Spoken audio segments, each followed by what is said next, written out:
Hello बच्चों, let's see this question. The question is Li has the maximum value of ionization potential among alkali metals, that is lithium has a minimum tendency to ionize to give Li plus ion. Thus in aqueous solution lithium is A option strongest reducing agent, B option poorest reducing agent, C option strongest oxidizing agent and D option poorest oxidizing agent. So इस question में आपसे बोला गया है कि जो lithium है उसकी मैक्सिमम आयोनाइजेशन पोटेंशियल होती है. अब आयोनाइजेशन पोटेंशियल क्या होती है? आयोनाइजेशन पोटेंशियल होती है इलेक्ट्रॉन को लूज करने की टेंडेंसी, इलेक्ट्रॉन लूजिंग टेंडेंसी.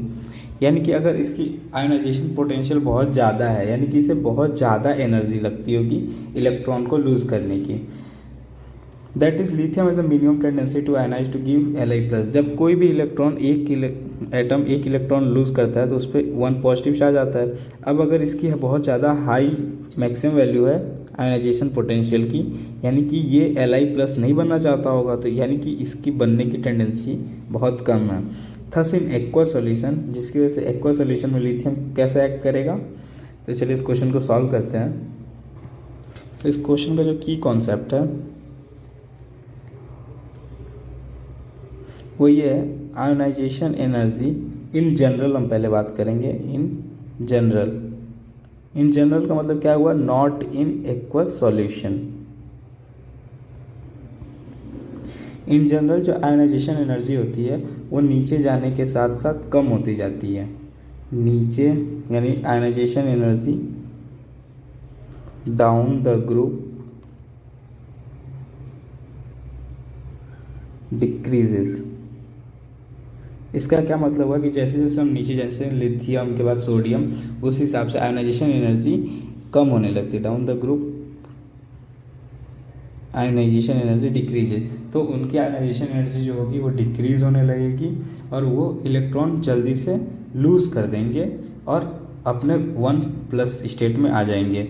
अगर इलेक्ट्रॉन जल्दी से लूज कर देंगे तो क्या होगा? वो स्ट्रॉन्गर रिड्यूसिंग एजेंट कहलाएंगे. लेकिन अगर एक्वस सॉल्यूशन में हम यही बात करते हैं, इन एक्वस सॉल्यूशन, तो वहाँ पे जो है आयोनाइजेशन एनर्जी जो होती है वो मैटर नहीं करती. वहाँ पे जो रिड्यूसिंग कैरेक्टर जो होता है वो डिपेंड करता है हाइड्रेशन एनर्जी पे. तो इसकी वजह से जो लिथियम का होता है वो स्ट्रॉन्गर रिड्यूसिंग एजेंट एक्ट करने लगता है. So in aqueous solution reducing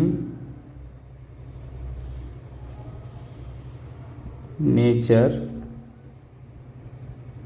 depends on hydration energy. So जिसकी वजह से lithium act as strong reducing agent. अगर हम इन जनरल बात करें तो यहाँ पे लिथियम कैसा एक्ट करना चाहिए था? पुअर रिड्यूसिंग एजेंट, क्योंकि उसकी जो Li+ बनने की टेंडेंसी क्या थी? बहुत ही कम थी. तो वो तो इलेक्ट्रॉन डोनेट नहीं करना चाहता था, तो वो as a poor reducing agent act करना चाहता था. पर एक्वा सॉल्यूशन में जो फिनोमिनन है जस्ट अपोजिट होती है, वो हाइड्रेशन एनर्जी पे डिपेंड होने लगती है, जिसकी वजह से लिथियम स्ट्रॉन्गेस्ट रिड्यूसिंग एजेंट की तरह एक्ट करने लगता है. So the final answer to this question is option number A. I hope you understood it well. Best of luck.